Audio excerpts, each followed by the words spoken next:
আসসালামু আলাইকুম। আজ দেখবো রাজশাহীর বিখ্যাত কালাই রুটি। তো দেরি না করে শুরু করা যাক। এই যে কালাই রুটির জন্য প্রথমে কালাই রুটির আটাটাকে ভালো করে সেনে নিতে হবে।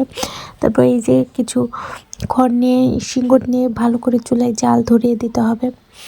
এই যে চুলার উপরে একটা তাওয়া বসিয়ে দিয়ে চুলায় জাল ধরিয়ে দিচ্ছে এদিকে আমার মা। তো এই যে কালাই রুটির জন্য প্রথমে একটা পলিথিন ব্যাগ সুন্দর করে পানি দিয়ে পরিষ্কার করে নিতে হবে। এদিকে কালের রুটির আটাটাকে ভালো করে সেনে নেওয়া হয়েছে, পানি দিয়ে মাখিয়ে নেওয়া হয়েছে। এই যে এখানে একটু আটা নিয়ে সুন্দর করে হাতে একটু গোল করে নিতে হবে। নেওয়ার পরে এই যে এখানে রেখে পানি দিয়ে সুন্দর করে পুরা রুটিটাকে চেপে চেপে গোল করে রুটির শেপ করে নিতে হবে। এখানে হাতে একটু করে পানি নিতে হবে আর এই যে এভাবে চেপে চেপে গোল করে দিতে হবে। এদিকে তাওয়াটা তাতলো কি সে অপেক্ষা একটু করতে হবে, একটু দেখতে হবে তাওয়াটা ভালো করে দিতেছে কি। তাওয়াটা যদি গরম না হয়, যদি ঠান্ডা তাওয়ার উপর রুটি দেওয়া হয় রুটিটা লেগে যায়। এই জিনিসটা অনেকেই জানে না। তো এই জিনিসটা আগে ভালো করে দেখতে হবে, জানতে হবে তাওয়াটা তেতেছে কিনা। তো এই যে তাওয়াটা তেতে গেছে আমার। এখন আমার মা এখানে রুটিটা দিয়ে দিল। তারপর ওইদিকে ওই রুটিটা হোক, এখানে আরেকটা রুটি সে একই নিয়মে করে নিচ্ছে। সুন্দর করে রুটিটা নিয়ে হাতে একটু গোল করে নিয়ে এখানে পানি দিয়ে চেপে চেপে আবার পুরো রুটিটাকে গোল করে দিচ্ছে।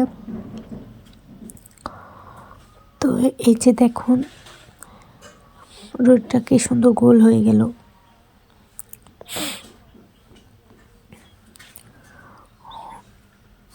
এখানে এই রুটিটার এক পিঠ হয়ে গেছে, এটা এখন উল্টিয়ে দিতে হবে।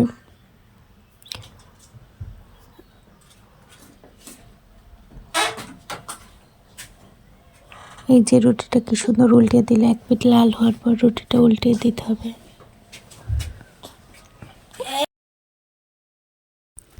তো এই যে দেখুন বন্ধুরা, এখানে আমার রুটিটা এক পিঠ হয়ে গেছে কি সুন্দর।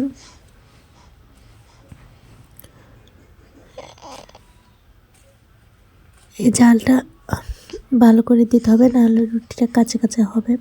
এদিকে বাইরের পরিবেশটা দেখুন কি সুন্দর, সকালের পরিবেশটা। এদিকে রুটিটা সুন্দর করে উল্টিয়ে পাল্টিয়ে ভালোভাবে ছেঁকে নিতে হবে, নাহলে কিন্তু কাঁচা থাকতে পারে।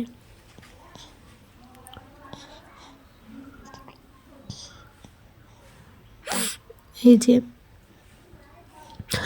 আপনাদের কার কার কালাই রুটি প্রিয়? আসলে কালাই রুটি কিন্তু আমার অনেক পছন্দের। এটা ছোট বড় কম বেশি সবারই অনেক পছন্দের। এটা হলো রাজশাহীর একটি ঐতিহ্যবাহী খাবার। তো যারা ফেসবুক থেকে আমার ভিডিওটা দেখছেন, আমার ভিডিওটা ফলো দিয়ে দিন। আর যারা ইউটিউব থেকে দেখছেন তারা আমার চ্যানেলটাকে সাবস্ক্রাইব করে দিন। তো এই যে বন্ধুরা দেখুন এখানে কালাই রুটি হয়ে গেছে, এটা এখন আমি মরিচ ভর্তা দিয়ে খাবো। তো আজকের ভিডিওটা এখানেই শেষ করছি। আল্লাহ হাফেজ।